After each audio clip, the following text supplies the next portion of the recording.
Welcome to Potentials, everyone. This is Leja, and today my special guests are Frank Chille. Once again, thank you for coming back. I appreciate it. And Andrea, Dr. Andrea Martin as well. So thank you both for returning. And we're going to be talking about Albert Coe and his experience.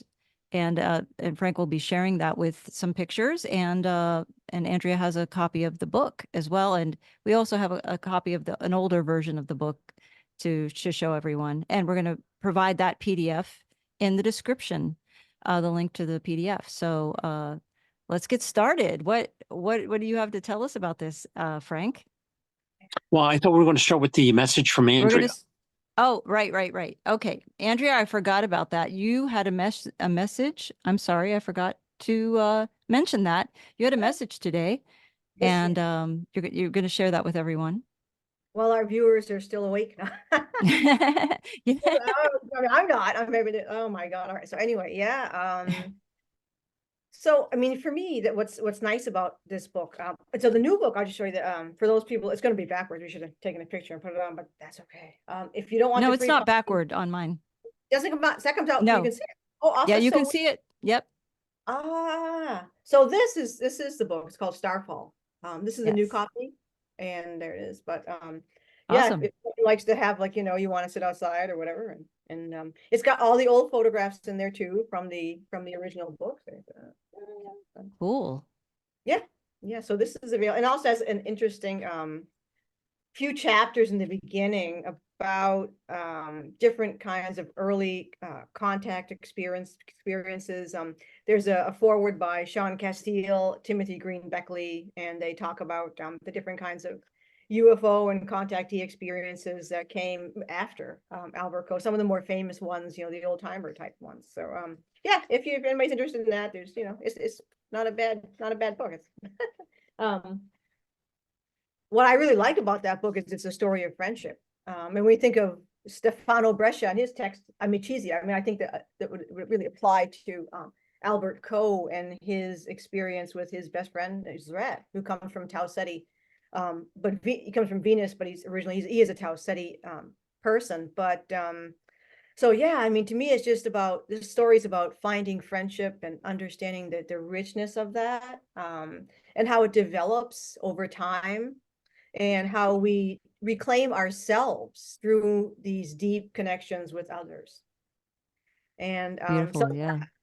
I've been, and Linda and I, there's just been, and I swear, yeah, there's some weird, I don't really follow a lot of different things. I try to stay in my own lane.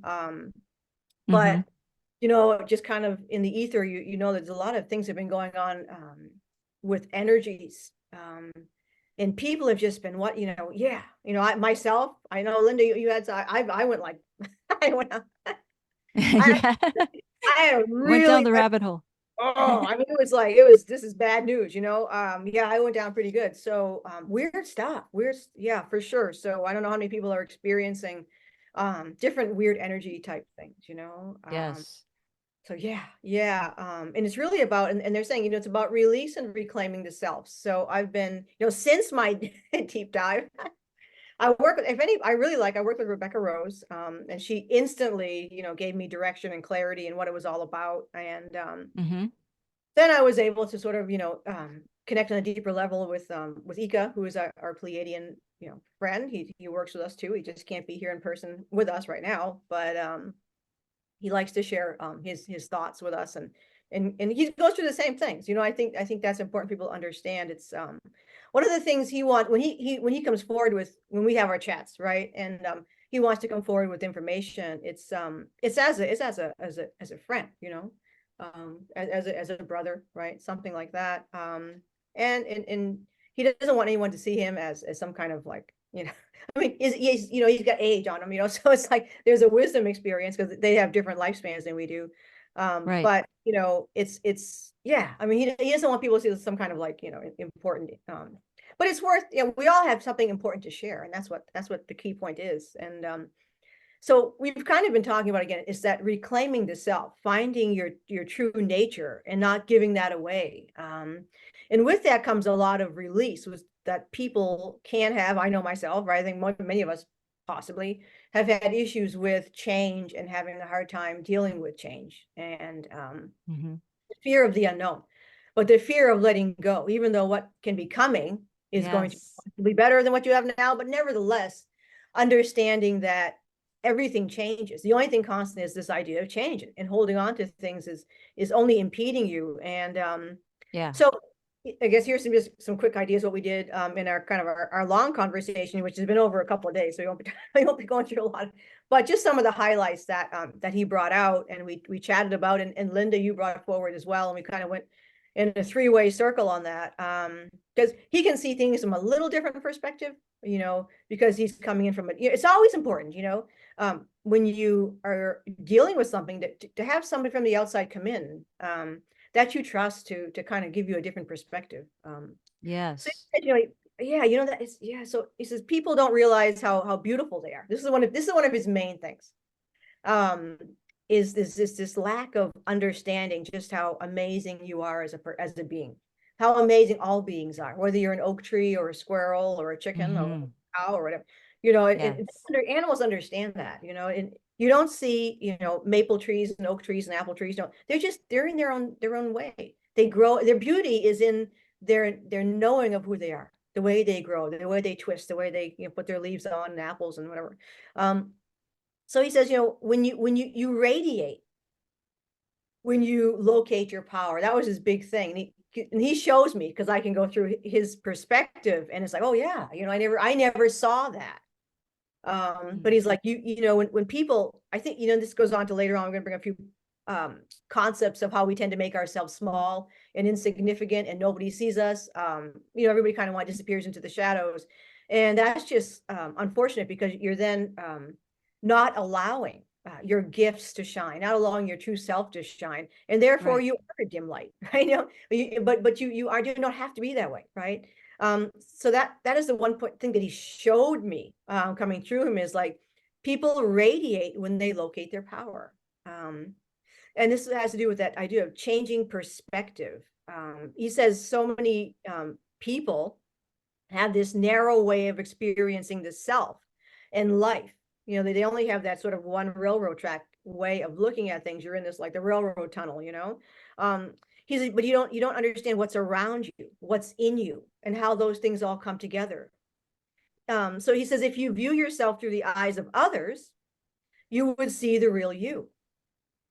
When we make ourselves small, it is distressing for others. And I think that's true. I think we've all been around, or we know our friends and family and ourselves, when we're going through sort of a dark period or a shadow work period, it's distressing for others around to see that, you know, especially when there's no need for it, and it's only because you're being self-defeatist, or you're beating yourself up. Your ego mind is beating you up. So he says, you know, if you just take some time to imagine what you'd look like through the eyes of others, you would see the real you, and it isn't anything like what you would expect. You know, you're quite beautiful. So when we make ourselves small, as he says, it's distressing. You are denying others your real potential. Now, and we did that. That was a joke. A bit. We had a dad joke. You know, a bit of a dad. But he says, yeah. In faults, but faults are part of this journey. So no one is perfect, and of course he doesn't see himself as perfect, right? You know, no one is perfect, right? They're not perfect. Right. We're not perfect. No one's perfect. That's the but you're perfect in that, and that's the whole point. That's where the interest lies, in the journey, in the experiences, in the ups and downs. See, that's where the interest lies, you know. So what happened here? So here he took a little bit of a backward journey into a more of a historical, socio-political historical perspective. And he says what's happened on Earth is the depressing of everyone's gifts, right? And the idea of expressing your gifts and your true nature and your authenticity has been what I call like a soul murder. You know, you're taught to be in the ego. You're taught to be what everyone wants you to be, or what you think you should be versus what you actually are. And that's how this whole, you know, decades long, probably centuries, who knows, of the depressing of the gifts of humanity. And everyone's carrying around this sort of hurt child. Because children, I can't, because we don't want to speak for everything. He's talking in sort of a collective, that children here on Earth are not nurtured. You know, they're sort of, they come in as this really open-minded, being, and instead of having their natural self, their authenticity, who they are, finding who they are, allowing them to find who they are, they're locked into sort of a control system, and the self is then, you know, chained up. It's not considered, you know, as valuable, right? Not because it can't speak for everyone, but this is the collective. So the message, right, is again to see your true self, or see your true soul, and what's the real person. So not only in yourself that you see your trueness, but you see that in other people who don't see it in themselves yet. So that's what he's been doing with a lot of humans that he meets. He sees their again potential, but he sees who they really are. He sees how beautiful they are, what they could radiate if they just opened up, released, and allowed that to happen. Right. And something that we all need to do as we go through life. And you're going to meet people who are struggling deeply with some of these situations, and it can be very difficult for some people. But to allow them that space and to always be there to sort of enable that release, so that they can sort of unfurl like a beautiful chrysanthemum, you know. So that was pretty much what we were talking about. So Yes, that was Very good. tie it Very all good. up in a nutshell. That was beautiful. Yes.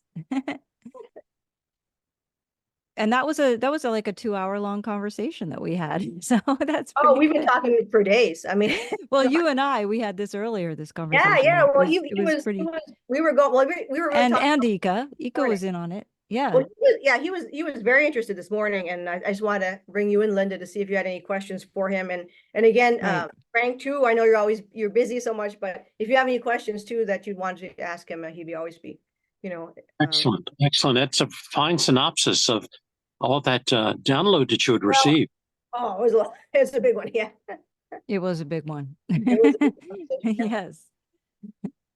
And I feel like a lot of people are having the same message beamed at them right now. I'm just noticing that a lot of us are having the same feeling and the same kind of epiphany, I guess you would say, where we're all realizing that we're coming into our gifts, we're coming into our powers, and that we're recognizing that what that is and what that means and what we can do, what creativity we have within ourselves that we can bring to the table, each one of us collectively, and keep bringing to the table, and different things. Doesn't have to be the same dish every time. We have multiple dishes that we can make and bring to the table.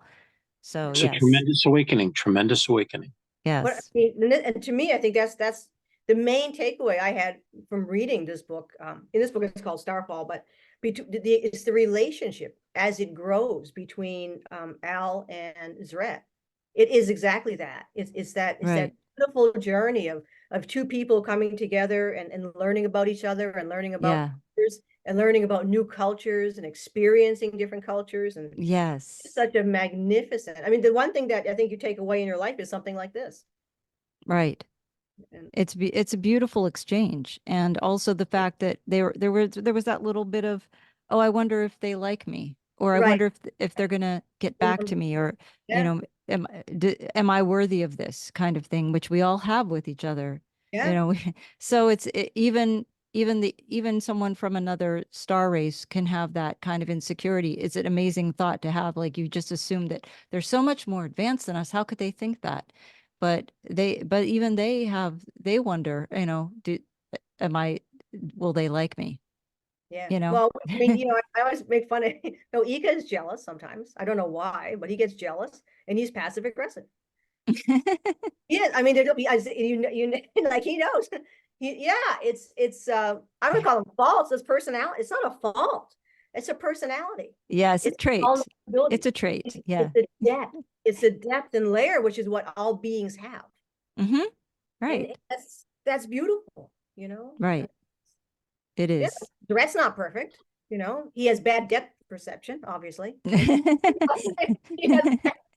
He's a poor judge of landscapes and how to jump. But I mean, you know, it's like everyone's got, you know, it's So, well, Frank, is there anything that you would like to add to that? No, I think that was a wonderful synopsis, and I'm glad that Andrea was able to get a copy of the book. The original title was The Shocking Truth, and she said it was re-released as Starfall. Starfall. Okay. Yeah, Starfall. Yeah, yeah. Same book though, which is Yes. great. Yes. Yeah. Yeah, but I was telling Linda it's very rare, the original copy of that book, because it was sold very privately by Hal, just to get his story out there. And if people look for it today on eBay or on Amazon, they'll find it's very, very costly. It's an honor to be invited back here, Linda, to share this really incredible experience I had with Albert. And he was the first contactee I ever met. And he, as far as I'm concerned, he was the grandfather and godfather of contactees. A lot of what he brought forward in his experience tended to be validated by other contactees from the 50s onward. And it's interesting. His experience started, and I met him. I became a member of Del Valle UFO, and he was brought in as a guest speaker because he was released from his bonds of secrecy. And this is a story he shared with us. He was on a camping trip with his friend. He was at the age of 16, and this is in 1920. 1920, okay? And they're on a canoe trip, and they're going down the Mattawa River, which is the river that connects the upper United States with Canada. And they were traversing a portion between upper New York State and Canada.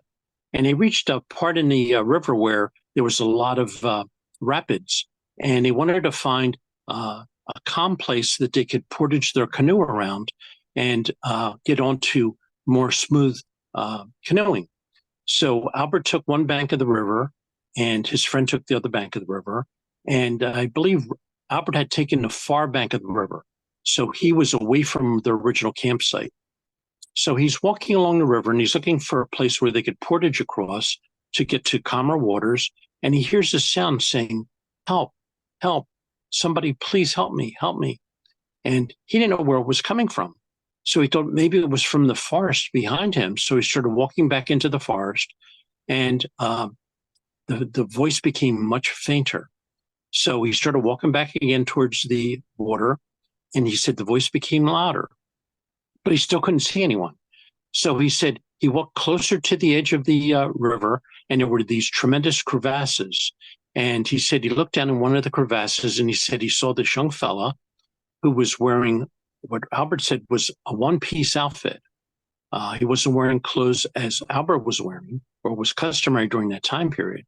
And he said that his leg was wedged against the side of the crevice. And Albert jumped down there, and he said, how did you happen to fall in here? And he said, I was fishing. And he said, I stepped backward. And he said, I didn't realize that I had loose footing, and I fell into this crevice. And Albert noticed that he had a belt that had lights on it, but the lights were broken. I think he said 6 lights on the belt, and they were broken. So he said, I can't move. And Albert said, let me try to help wedge you out of here. So Albert tried to help to wedge him out, and he couldn't. And he said, stay here. Albert had an axe and a length of rope, and he cut down a sapling, and he made like a hoist. And he wrapped the rope around this young fellow's waist. And the young fellow looked to be in his early 20s, okay? He had long hair and looked to be in his early 20s. So Albert was able to get him up off of the wedging against the side of the crevice. And he saw that this fellow's leg was broken. And he said, I'm going to have to fix a splint for you. He said, you can't walk on that leg the way that it is. So the fellow agreed that Albert should do a splint for him. And he made a splint. And the fellow said to Albert, thank you so very much. But he said, just help me to my feet. He said, I'll be all right from here. And Albert said, well, how did you get here? I don't see a boat around here. And this fellow said, my father was an inventor, and he invented an airplane. And he said, I flew the little airplane here. And this is 1920. And Albert's looking around thinking, an airplane, this was the era of biplanes, and they needed a long runway to take off into land. And the fellow said, he said, my plane, my father's invention, doesn't need a long runway. So he said, it's back in the wood line. And he said, just help me in my feet. And he said, I'll be all right now. I should be able to make it back. So Albert said, I'll help you to your feet, but there's no way you're going to be able to make it back. So he helped the fellow to his feet, and he took a couple steps and he fell down again. And this happened 3 times. And Albert said to this fellow, he said, you're never going to be able to go back there unless you let me help you. And the fellow said, all right. He said, you may help me. But he said, I want you to promise me something. And Albert said, sure. He said, I don't want you to say anything about what you see regarding this little plane, because it's my father's invention. And Albert said, all right. He said, I will not say anything about it.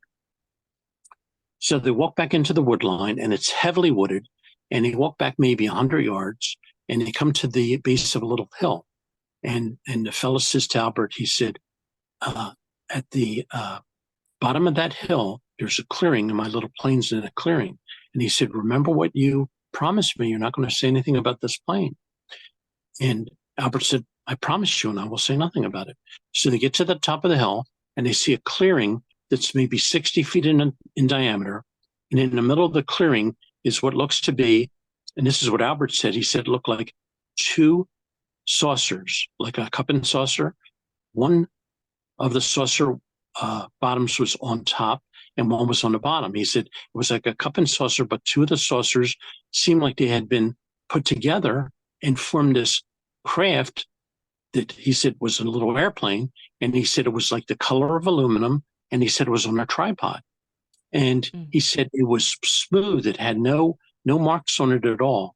And the fellow looked at Albert and he said, remember your promise. And he said, help me to the edge of my little plane. And Albert helped him down to it. And he reached underneath the edge of the plane, and it was circular. Of course, it was circular. And when he did that, he said he heard something open in the center part of the ship. And an entry opened, but there was no stairs there. He'd have to pull himself up into the craft.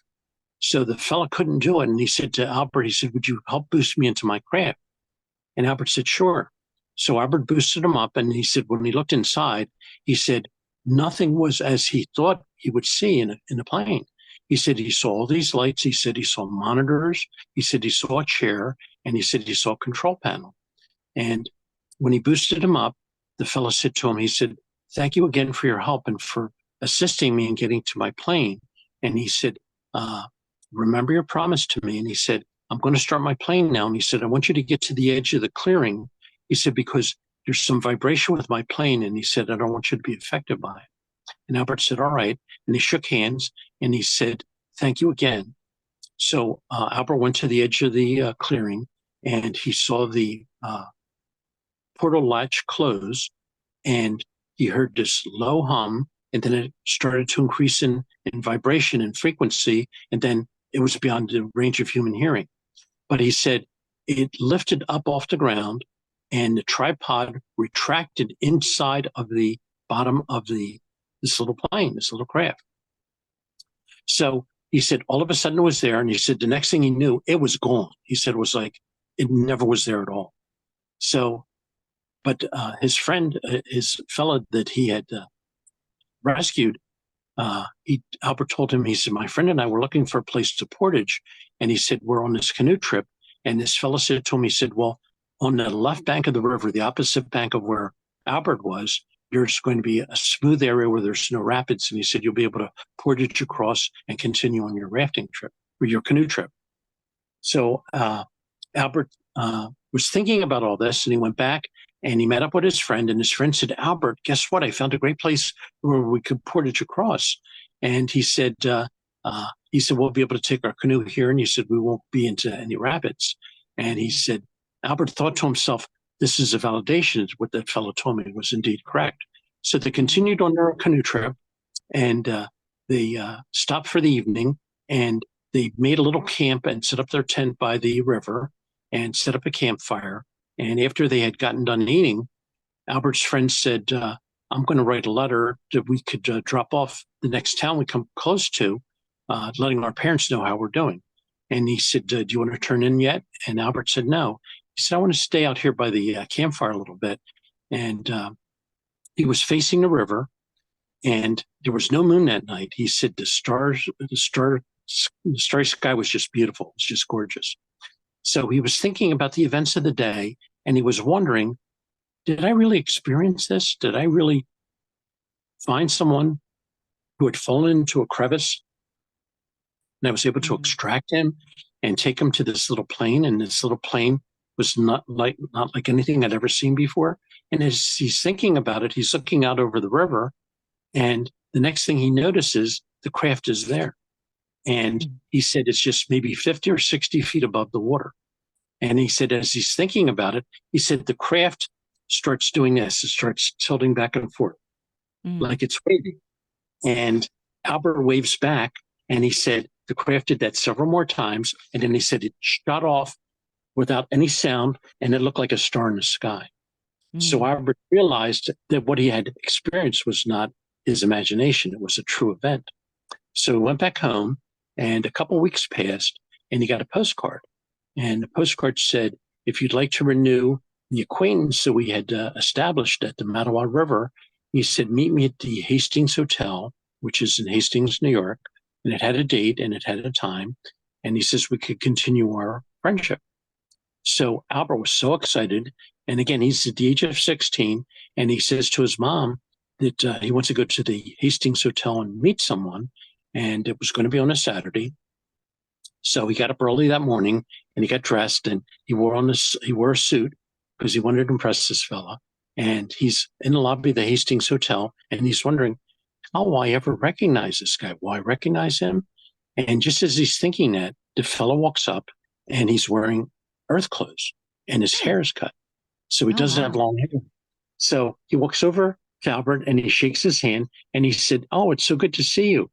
And, oh, I forgot to tell you, at the bottom of the postcard, when he said, meet me at the Hastings Hotel, it was signed to your friend Zret, Z-R-E-T. Okay. It was spelled Z-R-E-T, Zret. So he shook hands with Albert, and Albert said, oh, it's so nice to see you again. And he had mentioned to, Albert had mentioned to him, he said, when you were at that fishing trip, he said, I never saw any fishing rod. He said, all I saw was a little wand. And his friend said, well, that wand was a collapsed fishing rod. And he said, it's another thing my father had invented. There's a button on it, and you push it, and the fishing rod comes out. So he said, Zret says to him, he said, I have a car outside. And he said, would you like to go fishing with me? He said, I have regular fishing poles with me. And he said, we could talk. So they're driving out to this secluded lake. And all the while, Zret is asking Albert about his family, how's things at school, how's his family doing, not talking anything about himself. So they pulled to the secluded area, and they both have a fishing pole. And Zret is still asking him common things about, the area and his neighborhood and Albert's friends. And there happens to be a log floating along the pond. And there's these little turtles. And the turtles are running to the edge of the log and falling into the water. And Zret says to Albert, he said, Albert, those turtles are a lot like mankind. They keep doing the same thing over and over again. And Albert said, what do you mean the turtles are like mankind? And he said, where did you get that little craft? And he said, where'd you get that little airplane at? And how does that airplane work? And he said, where are you from? And Zret said to him, he said, I know you have a lot of questions. And he said, I'm here to answer them for you. He said, you had saved my life. And he said, there's nothing more that you could do than save a person's life. And he said, I've been given approval to tell you who I am and where I'm from. But it's to be shared just between you and I. It's not to be released. So he told him that his race came from Tau Ceti, the constellation Tau Ceti, and from a planet called Norca. And the planet was starting to go through a period where they were losing their climate. They were losing the ability to be able to support life as they knew it. It was becoming very, very dry. It was going through a climate change. So they did some exploration of other parts of our galaxy, and they found this planet that was capable of supporting life, which is our planet Earth. So they decided to build these huge spacecraft to put their population in and bring animals and plants and bring them to Earth. So he said the journey took 58 years to get here, okay? They were traveling not at the speed of light, less than the speed of light, And he said when they came into our solar system, they had not anticipated the gravity of the sun, and some of their craft crashed. Some crashed into Jupiter, some crashed into the sun. One crashed and was partially damaged. It landed on Venus, but the one that landed on Mars was all right.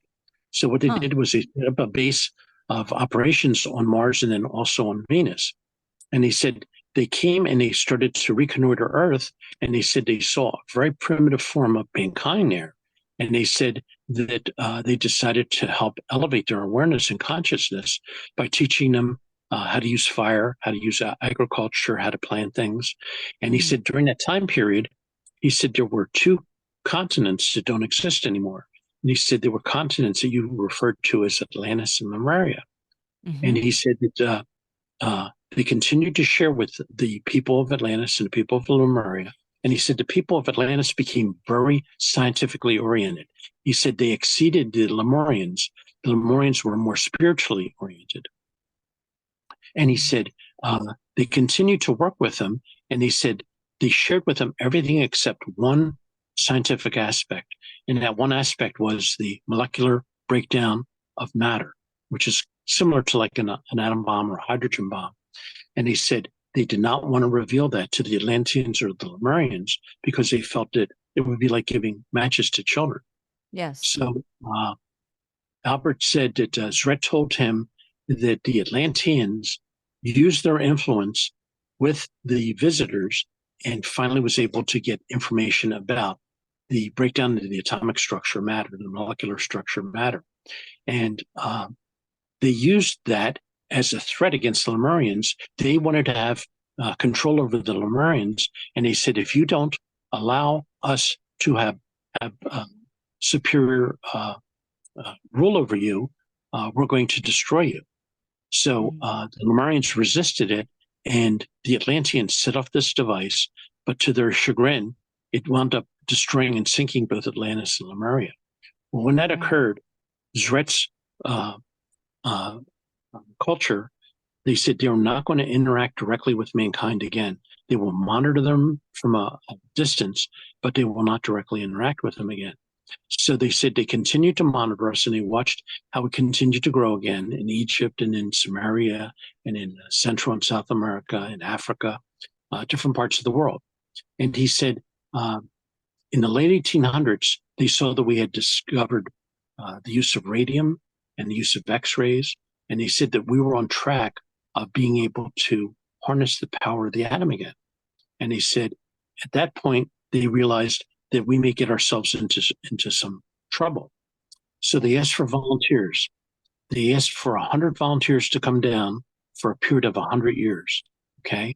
And he said the people that were to come here were to be men, not women, because they thought that women would be in danger here because there's a lot of bad attitude towards women. Yes. So the 100 that came here, and they were distributed all around the planet in different countries. And he said they were able to intermingle with Earthlings, but they could not tell them who they were, and they could not stay at a job more than 4 or 5 years because they did not age.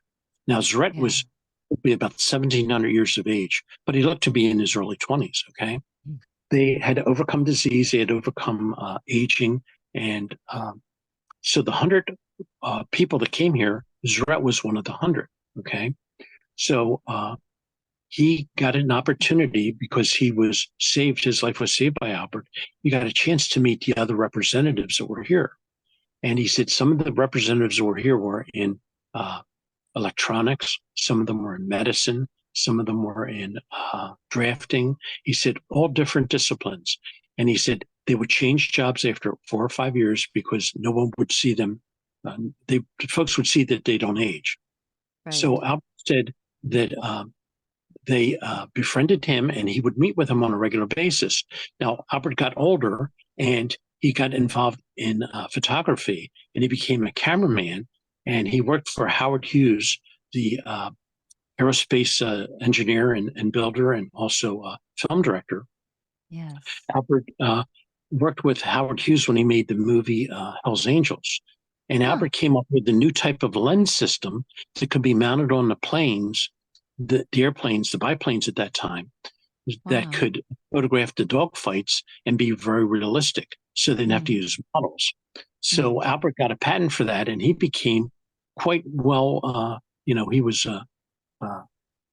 became comfortable and living because of the lens system that he had created and got a patent for.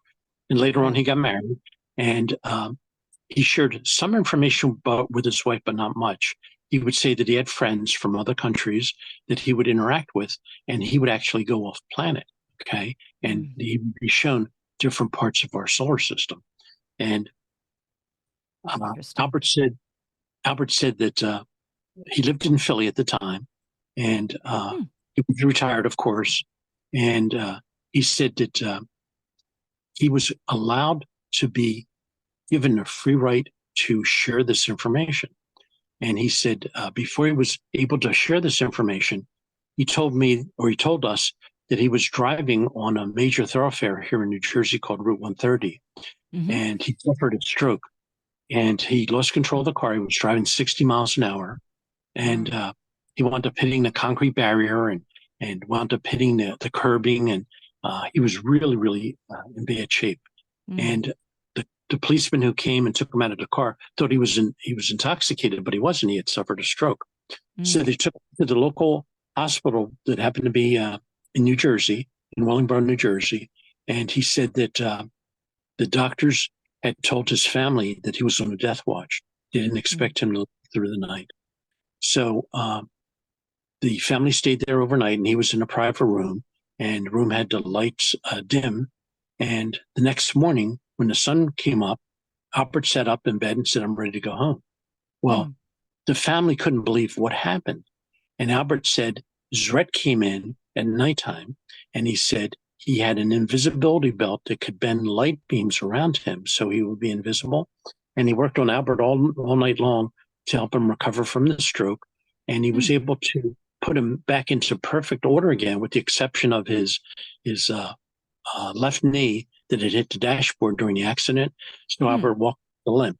And Zret had told him, he said, "Albert, he said, the only way we could completely repair your knee would be if we took you to Venus and you stayed there for a while." But he said, if you stayed there for the amount of time that it was necessary to repair your knee, your frequency would change and you could not come back to Earth anymore.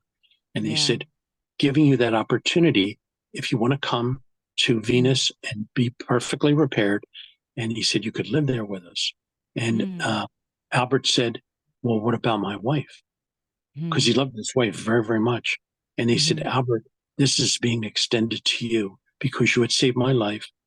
I'm honored to save your life and help put it back into full order again. But he said, this invitation does not extend to your wife. So Albert said, if my wife cannot go with me to Venus, he said, I want to stay here with her. He loved her that much. And they had a wonderful, wonderful relationship. After he finished this discussion, I got a chance to meet with him and talk with him. And we exchanged phone numbers, and I would go over and visit with him, and his wife would have lunch for me. And I would ask his wife, she was such a delightful lady. I'd say, have you ever met Albert's friends? And she said, no, I've never really met them. She said, but he's got a lot of young fellows who come over here and they go out on the porch and they sit and talk. And he said, they dress very, very nicely. He said, they wear very nice, fashionable clothes. And we went into the kitchen, and Albert bent over and told me, he said, Frank, he said, she's met the space visitors. She said, she just doesn't know because they look just like us, but they're young fellas. And she said, Albert's got so many young fellows who come by here. And she says, I don't know why he's attracted to so many young fellows. And Albert had said to me, he said, when he was taken on board the craft, he said, there's no sensation of movement. He said, you feel like you're in your living room. And he said, you take off. And he said, you could see out the bottom of the craft where you're going, where you're leaving and where you're going to. And he said that he was brought on to some of the meetings with the 100 members that were here from other planets. Now, this is a great photograph. This is a photograph inside of one of Zret's craft, and it shows all these monitors. These are screens that show activity that's occurring on different parts of the planet Earth and different parts of our solar system. And Albert said there's like hundreds and hundreds of these monitors, and each one are geared to specific areas where they can watch what's going on and be aware of it. And he said that the plan was to help guide us away from destruction, as we had done before during Atlantis and Lemuria, and to form more of a kinship with each other. And he said, this is many, many tests that Earth is going through to learn to respect and to be friendly with one another and live in peace amongst one another. He said, as we do amongst the stars. And he said that they're hoping that mankind will be able to make this graduation into this fuller acceptance of who we are, and that we're all one, that there's no difference among us. Even though there's different colors and different races, it doesn't mean that we're not all one and we're all connected.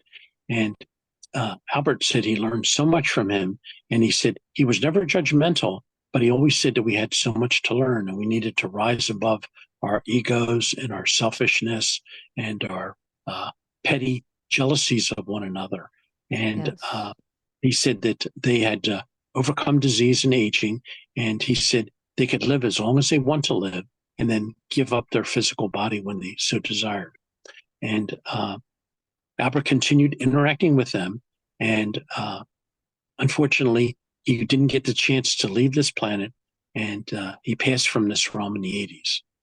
But it was such a joy knowing him, and I would take him to interviews at other radio stations and at newspapers, and when he would go on radio programs and tell the story about his friend and the work that they were doing down here, and that there are other planets that have population. This is a cover of the original book, The Shocking Truth, and it gives a really good example of when Albert saw Zret's craft above the river.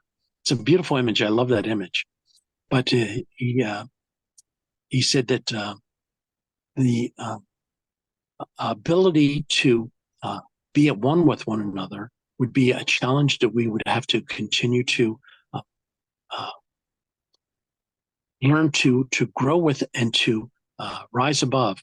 But some of the people that would call into the radio station when he would be given his story would say he was a crackpot or he had lost his mind, and they would say, "What, are you drunk or on drugs?" I mean, it's really, and I'm telling you, Albert would never get upset. He would just keep a smile on his face, and he said, "Frank, some people are not ready to hear the truth yet," and he said, "Others are." And he said it's an awakening process. But he said, all he's there to do is to share the story, because he said when they released him, they wanted people to be more open and receptive to visitors from other planets that are here to help us. And that coincides with a lot of the early contactees that are generally known, like Adamski and Howard Menger and George Van Tassel and the others. But as far as I know, Albert was the first one to interact with people that look just like us that are interacting down here and have been doing for some period of time. I wonder where he is now. Well, I just we're gonna find out. Let's try that. Go ahead, Andrea. I believe he's on Venus with Zret, and I believe his wife is there too now. Oh, that's cool. I really strongly feel he was grabbed. Yeah. And That's I'm telling you, he was a joyful individual, and he always had a smile on his face. I never heard him raise his voice. I never heard him get angry. And I was around him quite a bit, and it was a joy to take him to these places and have him share his story. And the people that had him, like at the newspapers, they were open and receptive to it, and they knew that there was a lot of censorship by the government. And we went to this one newspaper in Pennsylvania, and the guy who had invited us there told us that there was a teletype, and when a story came across that was related to UFOs or to unusual phenomena, he said when they would begin to type the story in on the teletype would lock up, and he said they would get a transmission saying you were not permitted to go on with the story. Wow. Isn't that something? That was told to me by a fellow at a radio station and also a fellow at a newspaper. Well, someone... Go ahead, Andrea. People interested, there's a new book that was just released on Major Keyhole. Yes. So this happened to him. Yes. He had a group of people that he belonged to working for the government. You can even Google Major Keyhole's name on YouTube, and you can see him speaking. Who Yes, did videos about that and the experiences that he's had where they would cut his mic. that's right. He was on CBS, and this is on YouTube. He was being interviewed on CBS, and he started talking about the visitors coming here, and the government knows about it, and they cut his mic off. They interrupted the program. They stopped it. They went to a commercial break. Yeah, Wow. So the ability of doing that. Actually, it's you can actually hear the one there's a famous one where they did the mic cut at the Circle Theater. Yes, yes, yeah. So that's the one that's actually on YouTube. People can look that up. Yes, Yeah. they certainly can. They certainly can. Something as we oh yeah. There's a lot of stuff on YouTube. I just recently saw one where it was an astronaut, and I can't remember which one. I'm sorry, but he was talking and on an interview in a morning show, and he started talking about the Sumerians, the ancient Sumerians, and what they knew, Yes, and they immediately were like, "Oh, that's so fascinating. We have to go now. Bye." yes, They yes, like cut yes. him off because they didn't want to go any further. So, yep, that's what I they think do. it's the same, Linda. I think it's the same astronaut who talked about that they found obelisks on one of the moons of Jupiter. Oh, Okay, that's makes sense. Yes, I Yeah, think that was the same. It's yeah. so, I mean, you'd think that by now you could at least say something, but but it's getting out there. I was it just is. talking to Zoe about this earlier, and we were going down rabbit holes this morning. We were finding all kinds of things on TikTok, and we found a lot of videos where people are talking about they're finding things out and they're sharing it with people. And there was a video of they saw a reptilian on a plane, and they show it. They show what the person looked like. Everybody in the plane finally saw it. Everybody, all the people that were on the plane were like, "Oh my God," So the veil is lifting. People are seeing things now. They're not. It's not Even hidden with the anymore. Sasquatch, more and more of them Yeah. are allowing themselves to be photographed and to be captured on cell phones, cell phone cameras. And as Andrea had pointed out, even some of the commercials are showing saucers in the commercials. Yes. I just There's saw it at again. least three of them that you shared with me, Andrea. Oreo, Um, Cheez It, and Yeah, Squarespace. that's Yeah, and right. they Yeah, were all on a lot of them were the Super Bowl ones, right? The recent ones when they David showed aired it. The Cheez It one yeah. I did again. I'm like, oh, there. Yes. Oh, they will. After the Super Bowl, they continue to show it. So it's becoming more mainstream now. They can't deny it. People are looking up. People are finally starting to look up in the sky and not so and much at their it's phones. part of a conditioning to get us used to the concept because there's going to be more revelations. Our friends Yeah. upstairs are continuing to push that it's time for everything to be revealed and released, and they're on the fast track. They really are. Yes. It's happening. I mean, like they're seeing it. They were trying to take down TikTok. They were trying to get rid of it. But then that's one of the reasons because there's so much disclosure going on that particular platform. Well, You they're will not see going a to lot stop of it. disclosure. It's going to continue They're to not. accelerate. It really is. And so many contactees have told me that the visitors are here and they continue to grow in mass. There's going to be an assimilation program so that people will see that the visitors are here amongst us, and they've meant us no harm. No, they're right here. I see them all the time. And they're very friendly and very pleasant. I mean, just and beautiful. Like so why would you not want that? You Yes, know? of course. Yeah. And all you have to be is open and receptive to it, and they pick Mhm. up your awareness and consciousness, and they pick up your frequency. And if they feel Yes. that you're open and receptive, they will come forward and make a gesture to you so that you know that they're here. And Yes, they'll they do it do. very innocently, very innocently. Yes, Right. they do. They smile and one girl gave me the peace sign. Yes. Yeah. Yeah. And another guy was just very friendly and he was working in a store as a clerk. And he was Yeah. sweeping up well, actually, I broke a glass, unfortunately, and I apologized to him. And he was like, no, there's no need to apologize. And then he was sweeping it up and he was like, did I get everything? Did I get all the pieces? I don't want anybody to step on that. That would be horrible. And I was just like, he cares. So he cares way more than True. a normal human would care. Yes. And he was so sweet and so friendly. And I was like, yeah, and then I just kind of sent him a telepathic message, like, I see you. And then he Yes. smiled at me. Andrea, do you yeah. remember towards the end of the book, he talks about a meeting with the 100, and he said all the hugging and the joy of being together in a brotherhood and weeping openly, but in a joyful weeping, that he's meeting all these people that look like us, that are here as visitors to help us raise and be more part of the cosmic family, you know? This is on page, my book's on page 17. This is when Zret asked me, he said, did you mention me to my parents? But my answer was no and never would. So he was a very deep this was he himself, Zret, was a very deep cherished secret for Al. And this knowledge I had would be guarded and as though it were the map to a buried treasure. So he laughed, Zret laughed, and he says, you really are a romanticist, aren't you? Your blonde hair, blue eyes, the feeling of compassion, and the great sense of beauty that you find in nature almost identical to my own features and character. They mark you as a true throwback to my ancient ancestors who discovered these lands so long ago. You probably already have an inkling that I am a stranger to your modern world. This decision of explanation is the personal responsibility. Our mission here will forever be cloaked in the tightest secrecy. And then they go on to, start sharing experiences together. But yeah, it's just that, amazing. When he first meets him again at the table, and he says, "Oh my God," he says, I did have a few butterflies. This is that first meeting at the hotel. Yes. If I would remember his face, and I entered the lobby as he came toward me with outstretched hand and the greeting of, "You surely look a lot different than when we first met," which echoed my thought, doubting very much if I would have recognized him in the conventional suit, white shirt and tie.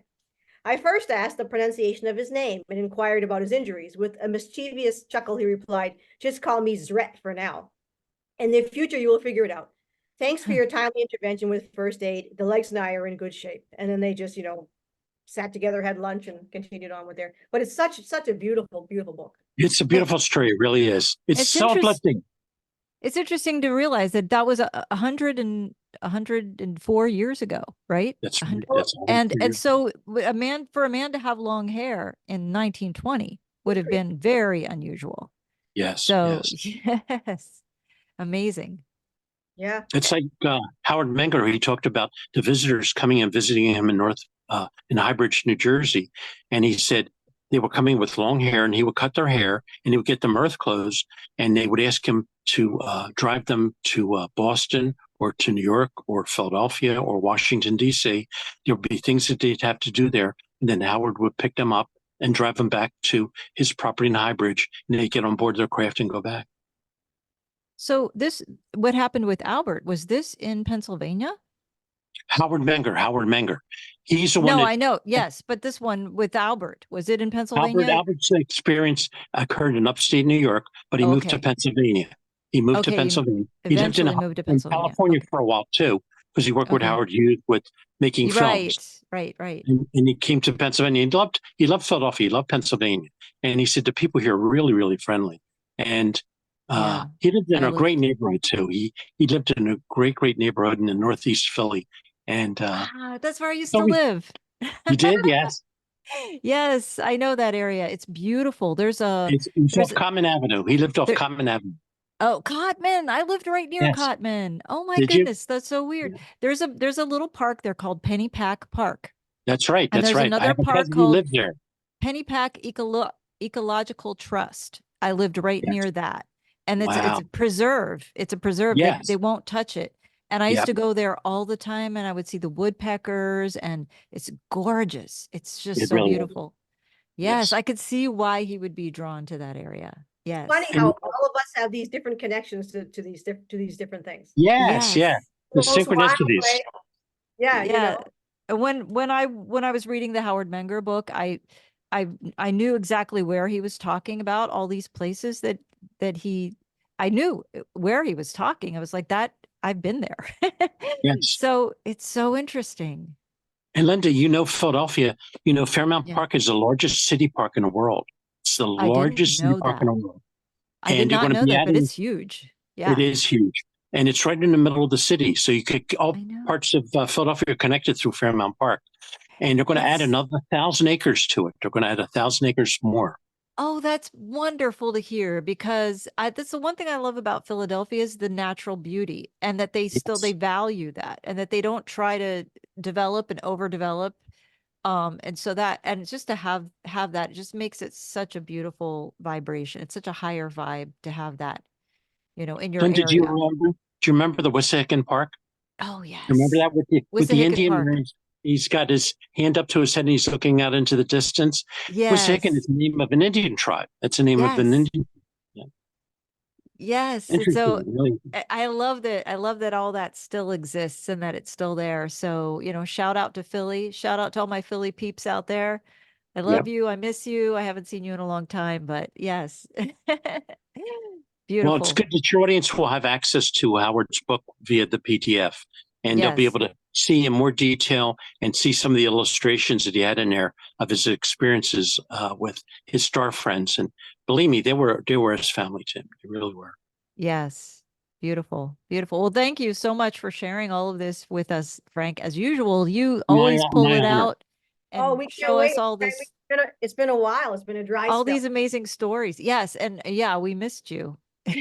Well, did I ever share the story about Callie with you? She was a really incredible mystic, and she did her work very, very quietly. Did I share that with you and your audience? You did briefly. Yes. Yes, you did. Okay. All right. Because I don't Yeah. know how much detail I went into about her, but she was really an incredible woman. And she studied at the Monastery of the Seven Rays above Lake Titicaca in Peru. And she was Wow. one of only two women that were ever allowed to come into it. The other one was Sister Thedra, who lived in Mount Shasta. And they knew of each other. They both went through it in the 50s. And Wow. yeah, unbelievable stories. I mean, and but she was very, very quiet. And she raised four children. And her husband didn't want to have anything to do with her talents and abilities. He was a union negotiator and he would travel all over the world. And when Callie would go with him, she would have these incredible in earth, interdimensional experiences. And maybe sometime we'll go into more about her. Yes, next time we'll do that one, the next Be good. episode with That'll be you. good. So I look forward to that. Yeah, it'll be good. All right. Yes. Onward and upward. And if folks have any questions, they could always email me. I think you've given them my email address, or it's Yes, going to. I can put it in the description. Yes, Again, the Gmail yes. account, the email. Yes, Okay. And absolutely. Andrea, thank you for that wonderful synopsis that you opened the program with. That was very, very good. Well, thank you very much. It's always an honor to be able to, share that kind of information with everyone. It is. It is. Thank you again. And onward and upward. Exactly. Yes, appreciate having both of you on, and thanks again. Everyone, check out the book that we're going to be putting in the description, and look forward to seeing you next time. Oh, yes. Yay. Have a Ciao for great now, week. everyone. Bye-bye. Bye.